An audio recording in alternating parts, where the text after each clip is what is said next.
Hello and welcome back to BioEasy. Today we are stepping up our game with a master class on enzymes. Enzymes सिर्फ biological catalyst नहीं होते, ये life की energy और speed के controllers हैं। In this 40-minute session हम enzyme के काइनेटिक्स, इनहिबिशन और स्ट्रक्चरल बायोलॉजी को डायग्राम्स के साथ इतनी डिटेल में समझेंगे कि एफपीएससी, पीपीएससी और कम्पिटिटिव एग्ज़ाम्स जो भी हो उसका कोई भी कंसेप्चुअल क्वेश्चन आपके लिए मुश्किल नहीं रहेगा।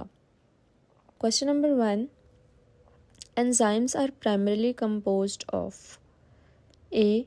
lipids, B. proteins, C. carbohydrates, D. nucleic acids. Correct option is B. proteins. सबसे बेसिक क्वेश्चन है कि एंजाइम किस चीज़ से बने होते हैं। ज़्यादातर एंजाइम्स प्रोटीन्स होते हैं। डायग्राम में इनका कॉम्प्लेक्स 3D स्ट्रक्चर दिखाया गया है प्रोटीन्स का।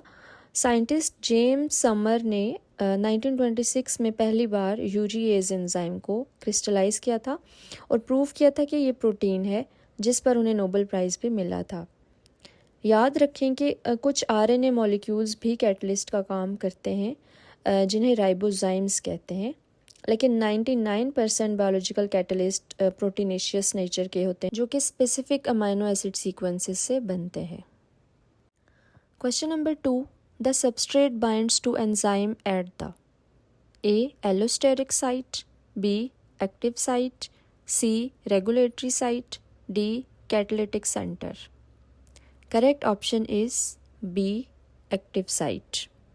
डायग्राम को गौर से देखें। ये एंजाइम की सरफेस पर एक छोटी सी पॉकेट या क्लेफ्ट होती है। साइंटिस्ट इसमें जो इम्पोर्टेंट हैं वो है एमिल फिशर। उन्होंने लॉक एंड की मॉडल प्रपोज किया था। ये क्वेश्चन पास्ट पेपर्स में काफ़ी रिपीटेड भी है कि एंजाइम का जो लॉक एंड की मॉडल है वो कौन से साइंटिस्ट ने प्रपोज किया था। तो इसका है एमिल फिशर ने प्रपोज किया था, जबकि जो इंड्यूस्ड फिट मॉडल है वो डैनियल कॉशलैंड उन्होंने बताया था। एक्टिव साइट में स्पेसिफिक अमाइनो एसिड्स होते हैं जो कि सबस्ट्रेट के साथ वीक केमिकल बॉन्ड्स बनाते हैं। ये साइट इतनी स्पेसिफिक होती है कि सिर्फ सही शेप वाला ही सबस्ट्रेट यहाँ फिट हो सकता है, बिल्कुल एक लॉक एंड की तरह। Question number 3, the turnover number k cat of an enzyme refers to A. substrate binding affinity, B. number of substrate molecules converted per enzyme per second, C. enzyme concentration, D. maximum velocity. Correct option is B. number of substrate molecules converted per enzyme per second. Turn over number या के cat जो होता है वो enzyme की efficiency का एक scale है। डायग्राम में इक्वेशन भी देख सकते हैं। ये हमें बताता है कि एक सिंगल एंजाइम मॉलिक्यूल 1 सेकंड में कितने सबस्ट्रेट मॉलिक्यूल्स को प्रोडक्ट में बदल सकता है जब वो सबस्ट्रेट से फुली सेचुरेटेड हो। इसमें कार्बोनिक एनहाइड्रेज जो एक एंजाइम है, इसका के कैट बहुत हाई होता है। ये हर सेकंड में 6 लाख मॉलिक्यूल्स को प्रोसेस करता है। ये वैल्यू एंजाइम की कैटालिटिक पावर को मेजर करने के लिए भी यूज़ की जाती है। Question number 4, the Michaelis constant Km represents A. maximum velocity of reaction, B. substrate concentration at half or maximum velocity, C. enzyme concentration, D. rate constant. Correct option is B. substrate concentration at half maximum velocity और Vmax. Enzyme kinetics में Km सबसे important होता है। आप graph में भी देखें, diagram में Km वो सबस्ट्रेट कंसंट्रेशन है जहाँ रिएक्शन की वेलोसिटी मैक्सिमम वेलोसिटी जो Vmax है उससे हाफ होती है। इस कांस्टेंट को साइंटिस्ट लियोनर मिchaelis और मॉड मेंटन ने 1930 में डिफ़ाइन किया था, इसीलिए इसका नाम दोनों साइंटिस्ट के नाम पर है, मिchaelis मेंटन। ये हमें सबस्ट्रेट और एंजाइम की एफिनिटी के बारे में बताता है। अगर Km की वैल्यू कम होगी तो इसका मतलब है कि एंजाइम अपने सबस्ट्रेट को बहुत स्ट्रांगली होल्ड किए हुए है और रिएक्शन फ़ौरन से शुरू हो जाता है। Question number 5. a low Km value indicates? A. High substrate affinity. B. Low substrate affinity. C. Low enzyme efficiency. D. Inhibition. Correct option is A. High substrate affinity. अगर किसी एंजाइम का Km लो है तो इसका मतलब ये होता है कि हाई एफिनिटी है। अब डायग्राम में कर्व को देखें। लो Km का मतलब है कि थोड़ी सी सबस्ट्रेट कंसंट्रेशन पर एंजाइम की एक्टिव साइट फुल हो जाती है। इसका मतलब है कि एंजाइम और सबस्ट्रेट के दरमियान में अट्रैक्शन बहुत ज़्यादा है। ये कॉन्सेप्ट फार्माकोलॉजी में बहुत ज़्यादा इंपॉर्टेंट होता है क्योंकि ड्रग्स अक्सर एंजाइम की एफिनिटी को टारगेट करते हैं।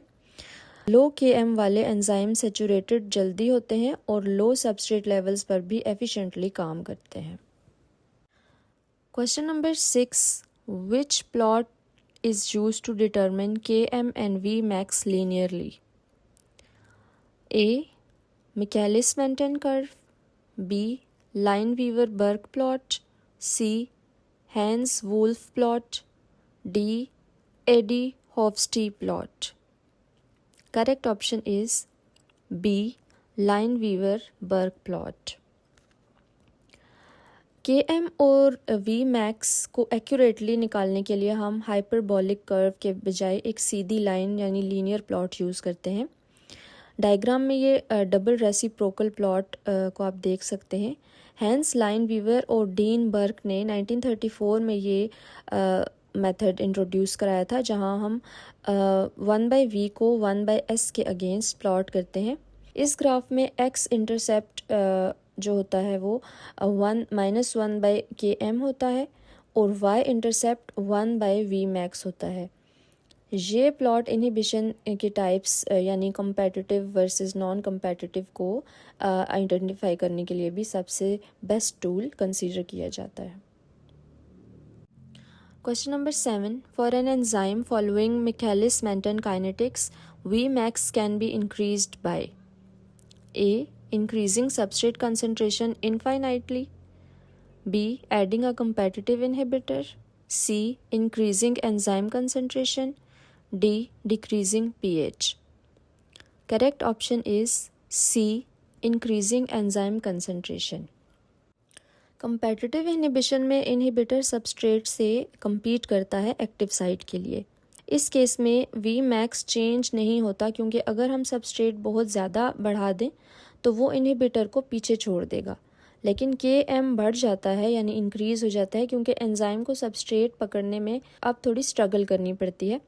ये इनहिबिशन रिवर्सिबल होती है और इसकी क्लासिक मिसाल जो है वो स्टैटिन ड्रग्स हैं, जो कि कोलेस्ट्रॉल बनाने वाले एंजाइम को रोकती है। Question number 8, if substrate concentration is lower than Km, the rate of reaction A. is independent of S. B. increases linearly with S. C. equals Vmax. D. decreases exponentially. Correct option is B. increases linearly with S. Non competitive inhibitor active site पर नहीं बल्कि किसी और जगह पे, जिसको allosteric site कहते हैं, वहाँ पर जाके अटैच होता है। अटैच होने के बाद एंजाइम की शेप बदल जाती है। अब चाहे आप जितना मर्जी सबस्ट्रेट बढ़ा दें, एंजाइम की काम करने की कैपेसिटी जो है वो लो हो चुकी है, इसलिए Vmax डिक्रीज़ हो जाता है। लेकिन क्योंकि ये एक्टिव साइट पर compete नहीं कर रहा, इसलिए सबस्ट्रेट की जो एफिनिटी है वो उस पर कोई भी इफ़ेक्ट नहीं होता। इसमें हैवी मेटल्स जैसे लेड या मरकरी इसी तरह से हमारे एंजाइम्स को पॉइजन करते हैं। Question number 9, at a very high substrate concentration the reaction rate A. approaches 0. B. equals Vmax. C. is half of Vmax. D. becomes negative. Correct option is B. equals Vmax. अगर substrate concentration बहुत ज़्यादा high हो जाए तो reaction rate जो होता है वो मैक्सिमम वेलोसिटी के इक्वल हो जाता है। Question number 10, allosteric enzymes A. follow Michaelis-Menten kinetics. B. are regulated by molecules binding at sites other than the active sites. C. are only found in prokaryotes. D. Cannot be inhibited. Correct option is B. Are regulated by molecules binding at sites other than the active sites. ये हमने पहले भी देखा कि जो allosteric enzymes होते हैं वो अदर देन एक्टिव साइट पे जाके बाइंड करते हैं, जो कि नॉन कंपेटिटिव इनहिबिटर भी जिनको कहा जाता है. Question number 11. Feedback inhibition is an example of A. competitive inhibition, B. non-competitive inhibition, C. end product inhibition, D. uncompetitive inhibition. Correct option is C. end product inhibition. Question number 12. Covalent modification in enzyme regulation usually involves A. hydrogen bonding, B. phosphorylation or dephosphorylation, C. competitive inhibition, D. substrate binding. Correct option is B. phosphorylation और dephosphorylation. आप diagram में भी देखें, जो phosphorylation है उसमें kinase involve होता है और एटीपी से एडीपी की कन्वर्जन होती है, और जो कि फॉस्फोराइलेटेड प्रोटीन बनाती है. अब जब इसी को डीफॉस्फोराइलेट करना होता है तो फॉस्फेटेज एंजाइम जो होता है वो काम करता है और एडीपी को दोबारा से एटीपी में कन्वर्ट कर लेता है, जिससे डीफॉस्फोराइलेटेड प्रोटीन बन जाती है. तो एंजाइम रेगुलेशन के लिए ये जो कोवलेंट मॉडिफिकेशन होती है ये बहुत ज़्यादा इम्पॉर्टेंट होती है. Question number 13. Isoenzymes are A. different enzymes catalyzing different reactions, B. different forms of same enzyme catalyzing the same reaction, C. only present in bacteria, D. enzymes without active sites. Correct option is B. different forms of the same enzyme catalyzing the same reaction. Isoenzyme जिनको हम आइसोजाइम्स भी कहते हैं, these are multiple forms of an enzyme that perform the exact same chemical task but differ in their physical and chemical properties. जैसे किसी car के different models होते हैं लेकिन वो सब आपको किसी एक पॉइंट से किसी दूसरे पॉइंट पर लेके जाते हैं, but they might have different top speeds और fuel efficiencies depending on where they are driven. इसी तरह से जो एंजाइम्स हैं उनका सेम फंक्शन होता है, वो सेम केमिकल रिएक्शन परफॉर्म करते हैं, लेकिन उनका स्ट्रक्चर जो होता है वो डिफरेंट होता है. डिफरेंट अमाइनो एसिड सीक्वेंसेस होते हैं because they are often coded by different genes और arise from different subunits. और लोकेशन जो होती है उनकी स्पेसिफिक लोकेशन होती है. डिफरेंट टिश्यूज़ जो होते हैं वो डिफरेंट आइसोजाइम्स को यूज़ करते हैं to meet specific metabolic needs. जैसे हार्ट है, लिवर है, वो सब अपने अपने एंजाइम्स को, उनका जो स्ट्रक्चर होता है वो डिफरेंट होता है लेकिन फंक्शन उनका सेम होता है. और टिश्यूज़ मतलब डिफरेंट टिश्यूज़ में वो अपना अपना फंक्शन परफॉर्म करते हैं और उनकी काइनेटिक्स भी फिर उसी तरह से डिफरेंट होती है. Affinity for substrate and we maximum values, ये सब कुछ उनकी डिफरेंट होती है. इनकी एग्जांपल में लैक्टेट डिहाइड्रोजिनेज आ जाता है, जिसके 5 डिफरेंट आइसोएंजाइम्स हैं जो हार्ट, लिवर, मसल्स में प्रेजेंट होते हैं. अब डॉक्टर जो होते हैं अक्सर जो इनको ही मेजर करते हैं ब्लड में ताकि टिश्यू डैमेज को डायग्नोज किया जा सके. Question number 14. Enzyme activity can be regulated by A. Temperature, B. pH, C. allosteric effectors, B. D. all of the above. Correct option is D. all of the above. कि enzyme की जो activity है वो इन सब factors से regulate होती है. Temperature, optimum temperature होता है हर एंजाइम का, वो उसी टेम्परेचर पे अपनी ऑप्टिमम एक्टिविटी शो करता है. फिर पीएच भी हर एंजाइम का डिफरेंट होता है. एलोस्टेरिक इफेक्टर्स हर एंजाइम के, कुछ एंजाइम जो होते हैं उनको एलोस्टेरिक इफेक्टर्स भी चाहिए होते हैं फंक्शन परफॉर्म करने के लिए. तो ये सब जो होते हैं ABC, temperature, pH, allosteric effectors, ये एंजाइम की एक्टिविटी के लिए इंपॉर्टेंट रोल प्ले करते हैं. Question number 15. Competitive inhibitors bind to A. Active site, B. Allosteric site, C. Substrate, D. Enzyme product complex. Correct option is A. Active site. पहले हमने allosteric site देखी थी कि जहाँ पे नॉन कम्पेटिटिव इनहिबिटर बाइंड करता है। अब एक्टिव साइट जो होती है वहाँ पर कम्पेटिटिव इनहिबिटर्स बाइंड करते हैं जो कि सबस्ट्रेट की एक्टिविटी को इनहिबिट कर देते हैं और उसको चेंज कर देते हैं। Question number 16, non competitive inhibitors bind A only to active site, B only to the substrate, C to an allosteric site reducing V maximum, D increasing Km. Correct option is to an allosteric site reducing V max, option C.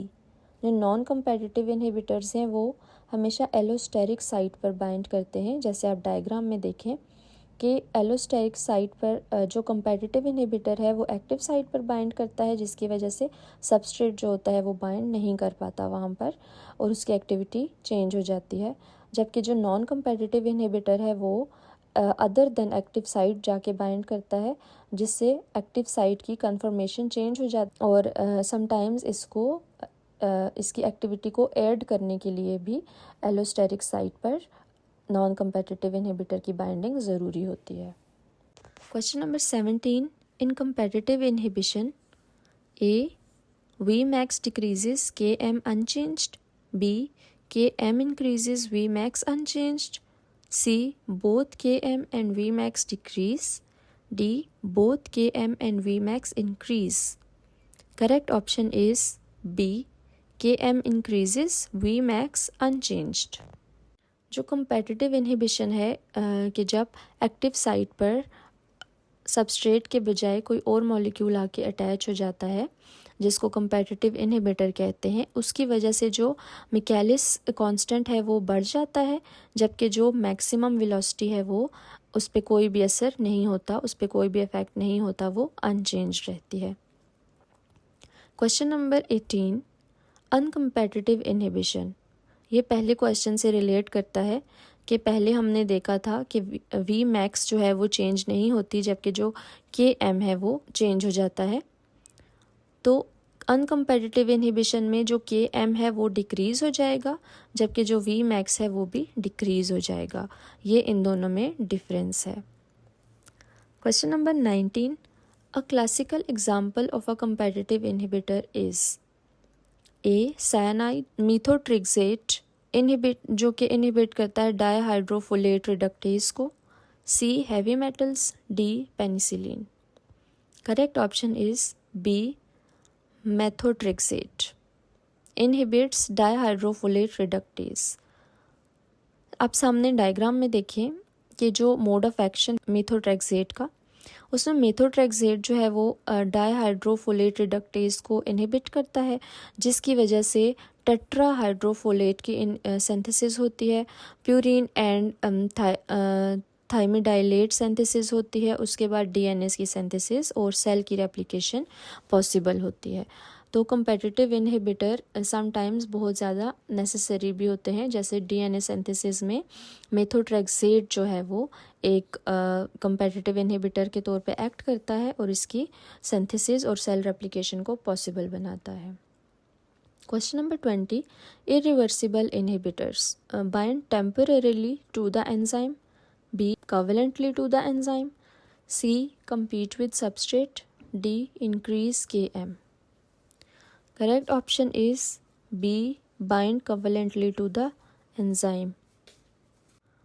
Irreversible inhibitors जो होते हैं वो enzyme के साथ covalent bond बना लेते हैं, जिससे उनकी जो रिमूवल है वो बहुत ज़्यादा डिफ़िकल्ट होती है और जिसकी वजह से एंजाइम की कन्फर्मेशन परमानेंटली जो होती है वो चेंज हो जाती है। Question number 21, suicide inhibitors. A are reversible inhibitors, B are converted to reactive form by the enzyme inactivating it, C increase enzyme activity, D bind substrate. Correct option is B are converted to reactive form by the enzyme inactivating it. इनको suicide inhibitors इसलिए कहते हैं क्योंकि enzyme खुद ही इनको reactive form में change करवा कर ख़ुद को इनएक्टिवेट करवा देता है, इसलिए इनको सुसाइड इनहिबिटर्स कहा जाता है। आप डायग्राम में देखें, इसके स्टेप्स बताए गए हैं। सुसाइड इनहिबिटर जब अटैच होता है एक्टिव साइट के साथ तो जो एंजाइम है उसको एक्टिवेट कर देता है, उसकी कैटालिसिस होती है और जो प्रोडक्ट बनता है वो कोवलेंट बॉन्ड बना देता है परमानेंटली एंजाइम के साथ और उसको डैमेज कर देता है। Question number 22, for an enzyme with Vmax is equal to 100 micromole per minute and Km is equal to 50 micromole at S is equal to 50 micromoles. The reaction rate is A 25 micromole per minute, B 50 micromoles per minute, C 75 micromoles per minute, D 100 micromoles per minute. Correct option is B 50 micromole per minute. इसकी calculation बहुत ही ज़्यादा easy है। इसमें मिखेलिस Menten equation को use किया जाता है। उसमें जब हम वैल्यूज़ को पुट करेंगे, जो V मैक्सिमम है 100, Km 50 एंड S 50, और उन सब को पुट करने के बाद उनको जब कैलकुलेट करेंगे तो हमारे पास जो आंसर आ जाता है वो है 50 माइक्रोमोल्स पर मिनट। इसका की कॉन्सेप्ट ये है कि जब जो सबस्ट्रेट है वो Km के इक्वल होता है तो जो रिएक्शन रेट है वो हमेशा V मैक्सिमम के हाफ होता है। Question number 23, Lineweaver-Burke plot for a competitive inhibitor shows A. Same y-intercept, steeper slope, B. Same slope, lower y-intercept, C. Lower slope, higher y-intercept, D. Same x-intercept, lower slope. Correct option is A. Same y-intercept, steeper slope. इसको आप diagram में graph में देख सकते हैं कि जो लाइनवीवर-बर्क plot है वो कंपेटिटिव इनहिबिशन के केस में जो उसका y इंटरसेप्ट है उसकी स्टीपर स्लोप होती है, जबकि जो नॉन कंपेटिटिव इनहिबिटर है वो उससे ऊपर, और जो अगर कोई भी इनहिबिशन नहीं है विदाउट एन इनहिबिटर सबसे ज़्यादा स्टीप स्लोप होती है। Question number 24, a decrease in Vmax with unchanged Km suggest. अगर Km अनचेंज्ड हो और Vmax डिक्रीज़ हो तो ये हमने पहले भी क्वेश्चन में देखा है कि वो नॉन कंपेटिटिव इनहिबिशन होता है, जिसमें Km नहीं चेंज होता जबकि जो मैक्सिमम वेलोसिटी है वो डिक्रीज़ हो जाती है। आप ग्राफ में भी देख सकते हैं कि जो नॉन कंपेटिटिव इनहिबिटर है मैक्सिमम वेलोसिटी है वो डिक्रीज़ हो रही है, जबकि जो Km है वो अनचेंज है, वो सेम है। Question number 25, enzyme efficiency is defined as A. Kcat by Km, B. Km by Kcat, C. Vmax by Km, D. S by Vmax. Correct option is Kcat by Km. Question number 26, if an enzyme has Kcat is equal to 100 per second and E is equal to 0.1 micromoles, Vmax is A. 10, B. 100, C. 0.01, D. 1 micromole per second. Correct option is 10 micromole per second. इसकी calculation भी इंतहाई easy है। जो enzyme kinetics के लिए relationship use किया जाता है, जो Vmax is equal to Kcat into E होता है, उसमें वैल्यू सब्स्टिट्यूशन के बाद जो हमारे पास फाइनल वैल्यू आ जाती है वो होती है 10 माइक्रोमोल्स पर सेकेंड। इसका कॉन्सेप्ट ये है कि जो Kcat है वो टर्न ओवर नंबर होता है, जैसे हमने पहले देखा।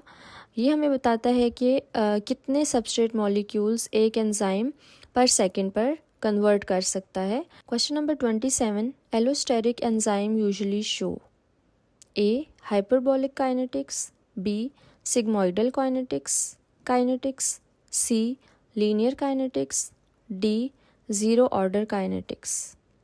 Correct option is B. Sigmoidal kinetics. कुछ एंजाइम जो होते हैं वो मिकेलिस मेंटन की हाइपरबोलिक कर्व फॉलो नहीं करते, बल्कि एस शेप्ड या सिग्मोइडल कर्व जिसको कहते हैं वो शो करते हैं। डायग्राम में ये कर्व देखें, इन्हें एलोस्टेरिक एंजाइम्स कहते हैं। इनमें कोऑपरेटिविटी होती है, यानी एक सबस्ट्रेट का जुड़ना बाकी साइट्स को भी एक्टिव कर देता है। ये एंजाइम अक्सर मेटाबॉलिक पाथवेज के गेट कीपर्स होते हैं जो कि फीडबैक इनहिबिशन के ज़रिए से पूरे प्रोसेस को ऑन या ऑफ करते हैं। Question number 28, feedback inhibition commonly involves A. Inhibition of the first enzyme in a pathway by the end product. B. Activation of the last enzyme in a pathway. C. Irreversible inhibition. D. Competitive binding at active site. Correct option is A. Inhibition of the first enzyme in a pathway by the end product. Feedback inhibition cell का auto cut system होता है। जब किसी metabolic pathway का end product ज़्यादा हो जाता है तो वो पहले एंजाइम को जाकर रोक देता है। इसका मकसद एनर्जी और रिसोर्सेज को ज़ाया होने से बचाना है। जैसे ही प्रोडक्ट की क्वांटिटी कम होती है, एंजाइम फिर से काम करना शुरू कर देता है। ये सेल के होम्योस्टेसिस या फिर बैलेंस को स्टेबल रखने के लिए, मेंटेन रखने के लिए इम्पॉर्टेंट मैकेनिज़्म होता है। Question number 29. The Hill coefficient n greater than 1 indicates A. Negative cooperativity. B. Positive cooperativity. C. No cooperativity. D. Non-Michaelis kinetics. Correct option is B.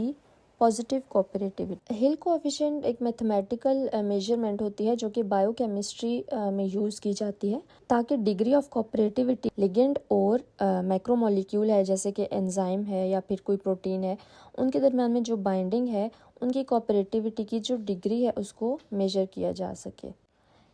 तो NH ग्रेटर देन 1 जो होगा उसका मतलब है positive cooperativity. It means that binding of one ligand increases the affinity for subsequent ligands. अगर negative cooperativity है तो वो NH लेस देन 1 होगा, उसका मतलब है कि binding of one ligand decreases the affinity for subsequent ligands. और अगर NH इज इक्वल टू 1 होगा उसका मतलब है नो कोऑपरेटिविटी। इसका मतलब है कि binding is independent and non cooperative. इसमें जो हिल कोएफिशिएंट है n ग्रेटर देन 1, उसमें एग्जांपल में हीमोग्लोबिन आ जाता है जो कि जब ऑक्सीजन के साथ बाइंड करता है तो उसकी जो एफिनिटी है उसको इंक्रीज़ कर देता है। जो नेगेटिव कोऑपरेटिविटी है उसमें ग्लिसरॉल्डिहाइड 3-फॉस्फेट डिहाइड्रोजिनेज की एग्जांपल आ जाती है कि जब वो बाइंड करता है अपने सबस्ट्रेट के साथ तो जो उन दोनों की एफिनिटी है वो कम हो जाती है। Question number 30. Which inhibitor type is mimicked by a drug that resembles the substrate? A. Non-competitive. B. Competitive. C. Uncompetitive. D. Irreversible. Correct option is B. Competitive. जैसे हमने पहले देखा कि जो competitive inhibition है उसमें जो inhibitor molecule है वो structural analog होता है substrate का और वो active site पर जाके bind कर लेता है। ये सिमिलर होता है शेप में भी और केमिकल स्ट्रक्चर में भी एक्चुअल सबस्ट्रेट के। अब ये क्योंकि because they look alike both molecules compete for the same spot, the active site of the enzyme. अब जो कंपटीशन है उसमें इनहिबिटर फिट हो जाता है एक्टिव साइट पे और रियल सबस्ट्रेट को वहाँ पर एंटर होने से ब्लॉक कर देता है। इसकी वजह से जो इनहिबिटर है वो एंजाइम से बाउंड हो जाता है और कोई भी प्रोडक्ट नहीं बन पाता। अब इसको compete करने के लिए competitive inhibitor by you can actually out compete a competitive inhibitor by increasing the concentration of the substrate। अगर सबस्ट्रेट को बढ़ा देंगे तो उसकी वजह से जो competitive inhibition है उसको हम compete कर सकते हैं। if there is a massive amount of substrate, अगर ज़्यादा substrate है तो enzyme is much more likely to grab a substrate molecule than an inhibitor molecule। तो इस केस में जो मैक्सिमम वेलोसिटी है वो अनचेंज रहती है और जो मिकेलिस कांस्टेंट है वो बढ़ जाता है, जिसका मतलब है कि एंजाइम की लोअर एफिनिटी है for the substrate because the inhibitor is getting in the way. अब इसकी जो एग्जांपल्स हैं उनमें सल्फा ड्रग्स आ जाते हैं कि ये एंटीबायोटिक्स रिजेंबल करते हैं जो पैरा एमाइनो बेंजोइक एसिड है जो बैक्टीरिया यूज़ करता है फॉलिक एसिड बनाने के लिए। अब ये ड्रग जब compete करता है एंजाइम की एक्टिव साइट के लिए तो वो स्टॉप कर देता है बैक्टीरिया को ग्रो करने से, फिर जो स्टैटिन्स हैं वो आ जाते हैं, जो कोलेस्ट्रॉल को लो करने के लिए ड्रग्स यूज़ किए जाते हैं। अब वो नेचुरल सबस्ट्रेट से रिजेंबल करते हैं और जो एंजाइम है जो एंजाइम का नेचुरल सबस्ट्रेट है उससे रिजेंबल करते हैं और उसको मिमिक करते हैं। डायग्राम में मैंने दोबारा से नॉर्मल कंपेटिटिव और नॉन कंपेटिटिव इनहिबिशन को शो किया है ताकि एक दफ़ा फिर से रिवीजन हो सके। जो नॉर्मल रिएक्शन है उसमें एक्टिव साइट पे सबस्ट्रेट बाइंड होता है और एक नॉर्मल जो प्रोडक्ट है वो बन जाता है। जो कंपेटिटिव इनहिबिटर है उसमें जो सबस्ट्रेट की जगह पे कंपेटिटिव इनहिबिटर बाइंड कर जाता है एक्टिव साइट पर और जो प्रोडक्ट फॉर्मेशन है वो ब्लॉक हो जाती है। सिमिलरली जो नॉन कंपेटिटिव इनहिबिटर है उसमें सबस्ट्रेट बाइंड कर सकता है, जबकि सबस्ट्रेट बाइंड कर सकता है लेकिन एक नॉन कंपेटिटिव इनहिबिटर भी एलोस्टेरिक साइट पे बाइंड करता है, जिसकी वजह से भी रिएक्शन जो होता है वो ब्लॉक हो जाता है। लेकिन सम टाइम जो रिएक्शन होता है वो प्रोसीड भी करता है, जो कि बेनिफिशियल होता है। All right everyone, that concludes our intensive session on enzymes. हमने मिकेलिस-मेंटन से लेकर लाइन-वीवर-बर्ग प्लॉट और कॉम्प्लेक्स इनहिबिशंस तक सब डिटेल में देखा है। इन कंसेप्ट्स को डायग्राम के साथ रिवाइज करते रहें, क्योंकि कंपेटिटिव एग्ज़ाम्स में ग्राफ बेस्ड अक्सर पूछे जाते हैं क्वेश्चंस। अगर ये सेशन आपके लिए हेल्पफुल था तो बायो इजी को सब्सक्राइब करें, वीडियो को लाइक करें और अपने दोस्तों के साथ भी शेयर करें। कमेंट सेक्शन में मुझे बताएं कि अगला टॉपिक आप कौन सा पढ़ना चाहते हैं। Keep studying hard, stay curious. अल्लाह हाफिज़।